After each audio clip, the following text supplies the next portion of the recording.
Welcome everyone.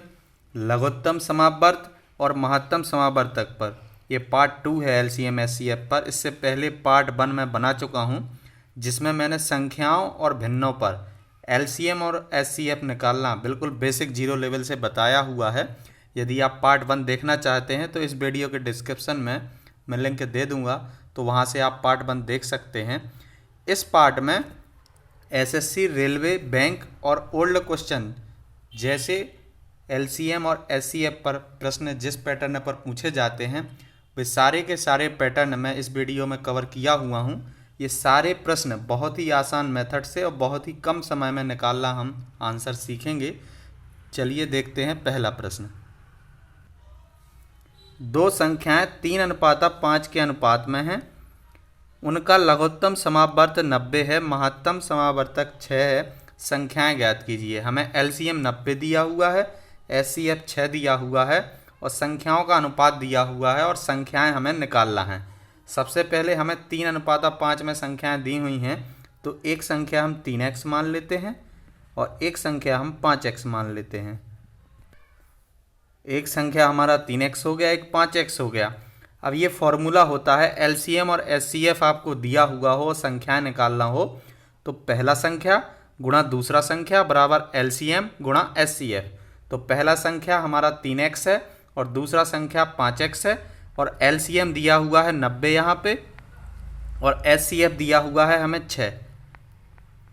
ये गुणा में है। अब इसको हम हल कर देंगे तो हमारा जो है 15x² हो जाएगा यहाँ पे, बराबर में 90 का गुणा 6 से करेंगे तो 540 मिल जाएगा और x² बराबर हमारा हो जाएगा 540/15। और जब 540 का 15 से भागा करोगे आप तो आपको मिल जाएगा 36। x² बराबर मिल गया 36। यहाँ से स्क्वायर हटेगा तो यहाँ रूट आ जाएगा तो x बराबर आपको मिल जाएगा 6। प्रश्न में पूछा हुआ है संख्याएं ज्ञात कीजिए, तो x का वैल्यू हमें 6 मिल गया। पहला संख्या 3x था तो x का मान 6 है तो 3 से गुणा करेंगे 18 हो जाएगा। और दूसरा संख्या 5x था हमारा, तो इसमें 6 से गुणा करेंगे, x का मान 6 है तो 6×5 = 30। तो संख्याएं हो जाएंगी, पहली 18 और दूसरा 30। ऑप्शन नंबर बी आपका राइट हो जाएगा। ऐसे क्वेश्चन में जब एलसीएम एससीएफ दिया हो और संख्याएं हमें निकालना हो तो आपको याद रखना है, बिल्कुल आसान फॉर्मूला है, पहला संख्या गुणा दूसरा संख्या बराबर एलसीएम इंटू एससीएफ, लघुत्तम समावर्त और महत्तम समावर्तक। ऐसे पैटर्न का क्वेश्चन लगभग हर एग्जाम में पूछा जाता है एलसीएम और एससीएफ से। कभी संख्याओं को अनुपात में दे देता है, कभी संख्याएं दे देता है और एससीएफ दे देता है, एलसीएम पूछ लेता है। कभी संख्याएं और एससीएफ दे देता है, एलसीएम पूछ लेता है।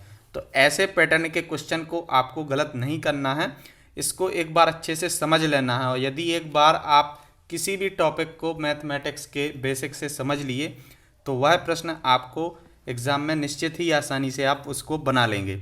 चलिए देखते हैं अगला प्रश्न। अगला प्रश्न है हमारा, दो संख्याओं का महत्तम समावर्त तथा लघुत्तम समावर्त 8 और 48 है। यदि इनमें से एक संख्या 24 है तो दूसरी संख्या हमें बताना है। एससीएफ हमें दिया हुआ है 8 और एलसीएम दिया हुआ है 48 और एक संख्या 24। तो हमारा फॉर्मूला होता है, दूसरा संख्या हम x मान लेते हैं तो 24 पहला संख्या गुणा दूसरा संख्या x मान लिया हमने।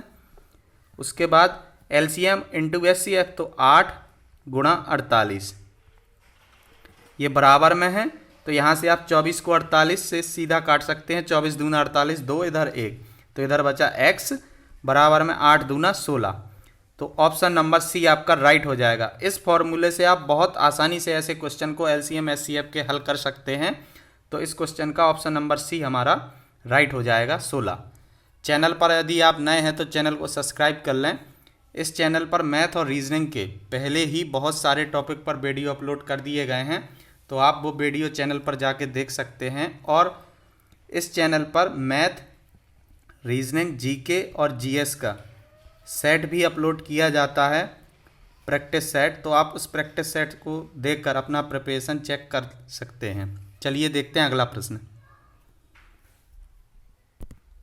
दो टंकियों की धारिता क्रमशः 120 लीटर 56 लीटर है वह बड़े से बड़े किस माप का डिब्बा होगा जो प्रत्येक टंकी के द्रव को पूरी संख्या में नाप दे। जब आपको दिया हुआ है कि 120 लीटर और 56 लीटर के दो आपके पास टंकियां हैं, तो उसमें इतना पानी है या वो इतना पानी उनमें भरा हुआ है, तो आपको कोई भी लिक्विड हो सकता है, तो आपको क्या करना है, जो आपको द्रव दिया हुआ है, दो 120 और एक दिया हुआ है 56, आपको इनका महत्तम समावर्तक हाईएस्ट कॉमन फैक्टर निकाल देना है और वही क्या हो जाएगा, आपका इस प्रश्न का आंसर हो जाएगा कि वह बड़ा सा बड़ा डिब्बा या बर्तन जो उसको पूरी संख्या में नाप देगा। तो 120 और 56 का जब आप हाईएस्ट कॉमन फैक्टर निकालोगे, ऐसे निकाल के बताता हूँ मैं आपको, 120 हो गया, ये 56 हो गया, तो हम कॉमन संख्या से भाग देंगे। तो यहाँ पे हम 4 से भाग दे लेते हैं, तो 4 ये आ जाएगा आपका 30 इधर, और इधर 4 से जब भागा देंगे तो आ जाएगा आपका 4 एकम 4, एक बचेगा और 4, 14 चौक 56। उसके बाद और देख लेते हैं हम, यदि किसी संख्या से दोनों में भागा जा रहा हो, फिर से यहाँ पे चला जाएगा आपका 2 से भागा चला जाएगा, तो 15 और इधर 7। अब कोई भी कॉमन ऐसी संख्या नहीं है जिससे इन दोनों में भाग चला जाए, तो 4 दूना 8, ये क्या हो जाएगा, आपका हाईएस्ट कॉमन फैक्टर हो जाएगा। अब इस प्रश्न में हमें जो ऑप्शन दिए हुए हैं वो घन सेंटीमीटर में दिए हुए हैं, तो आपको याद रखना है, एक घन सेंटीमीटर में होता है 1000, एक लीटर में होता है 1000 घन सेंटीमीटर। तो जो आंसर आया है हमारा 8 लीटर, इसको घन सेंटीमीटर में कन्वर्ट करने के लिए हम 1000 का गुणा कर देंगे, तो हमें मिल जाएगा 8000 घन सेंटीमीटर, और यही इस प्रश्न का आंसर हो जाएगा। ऑप्शन नंबर सी राइट हो जाएगा। हमें दो जो है टंकियों की धारता दी हुई थी, उनकी कैपेसिटी, तो 120 और 56 हमने इनका एचसीएफ निकाल दिया। एचसीएफ कैसे निकालते हैं हम, वह बड़ी से बड़ी संख्या जिसका दी हुई दोनों संख्याओं में जो है भाग चला जाए। तो यहाँ पर कॉमन संख्या 8 आया, तो 8 लीटर क्या हो गया, इस प्रश्न का आंसर हो गया। प्रश्न में हमें जो ऑप्शन दिए हुए थे वो घन सेंटीमीटर में दिए हुए थे, तो 1 लीटर में होता है हमारा 1000 घन सेंटीमीटर, तो हमने 1000 से गुणा कर दिया, तो ऑप्शन नंबर सी 8000 घन सेंटीमीटर इस प्रश्न का आंसर हो गया। चलिए देखते हैं अगला प्रश्न। 3 संख्याएं 1:2:3 के अनुपात में हैं, इनका महत्तम समावर्त 9 है, संख्याएं क्या होगी। तो संख्याएं अनुपात में दी हुई हैं 1:2:3, तो x, 2x और 3x हो गई हमारी संख्याएं। अब हमें HCF दिया हुआ है महत्तम समावर्त 9, इसको हमने लिख लिया। अब हमें बताना है संख्याएं क्या होगी, तो हम इन तीनों का HCF निकाल देंगे। तो इन तीनों का महत्तम समावर्त क्या हमें दिया हुआ है 9। अब इन तीनों का HCF हमारा क्या हो जाएगा, ऐसा कौन सा कॉमन संख्या है जिनसे इन तीनों में भाग चला जाए, तो वो x होगा। तो x हमें क्या मिल गया, यहाँ से 9 मिल गया, महत्तम समावर्त हमें 9 दिया ही हुआ है, तो x बराबर 9 हो गया। तो पहला संख्या x ही है हमारा, तो x हो गया यहाँ पे पहला संख्या 9, दूसरा है 2x, तो 9 में 2 से गुणा कर देंगे 18। इसी प्रकार तीसरा संख्या हो जाएगा 9 में 3 से गुणा कर देंगे 27। तो 9, 18 और 27, ऑप्शन नंबर डी आपका इस क्वेश्चन का राइट हो जाएगा। चलिए देखते हैं अगला प्रश्न। वह छोटी से छोटी संख्या कौन सी होगी जिसे 4, 8, 9, 12, 15 से भाग देने पर प्रत्येक दशा में एक शेष बचे। ऐसे क्वेश्चन में जब हमें संख्याएं दी हुई हों और बोला जाए कि छोटी से छोटी संख्या हमें निकालना है और शेषफल बचना चाहिए, यहाँ पर 1 बोला गया है, तो जो भी संख्याएं दी हुई हैं उनका आप लघुत्तम समावर्त निकाल लेंगे। यहाँ पर संख्याएं दी हुई हैं 4, 8, 9, 12, 15, तो 4, 8, 9, 12 और 15, इनका हम LCM निकाल लेते हैं। तो LCM कितना मिल जाएगा हमें, यहाँ से हम इसको निकाल लेते हैं। सबसे पहले हम ऐसी संख्या देखेंगे जिससे सभी में भागा चला जाए, तो ऐसी कोई संख्या नहीं है जिससे सभी में भागा चला जाए, तो हम पहले 2 से इसको भागा करेंगे, तो हमें मिल जाएगा यहाँ पे 2, यहाँ पे 4, 9 से नहीं जाएगा, 12 से 6 मिल जाएगा, 15 ज्यों का त्यों। फिर हम 2 से भागा करेंगे तो हमें 2 मिल जाएगा, इधर 1 मिलेगा, इधर 2 मिल जाएगा, 9 ज्यों का त्यों, 6 का 3 मिल जाएगा, 15 ज्यों का त्यों। अब यहाँ पे हम 3 से भागा करेंगे तो 1 2, यहाँ 3 मिल जाएगा, यहाँ 1 मिल जाएगा और यहाँ 5 मिल जाएगा। अब ऐसा कोई संख्या नहीं है जिससे सभी में भागा चला जाए, ये 5 है इधर। जब 3 से 5 में भागा करेंगे तो 5 तिया 15, 5 मिल जाएगा।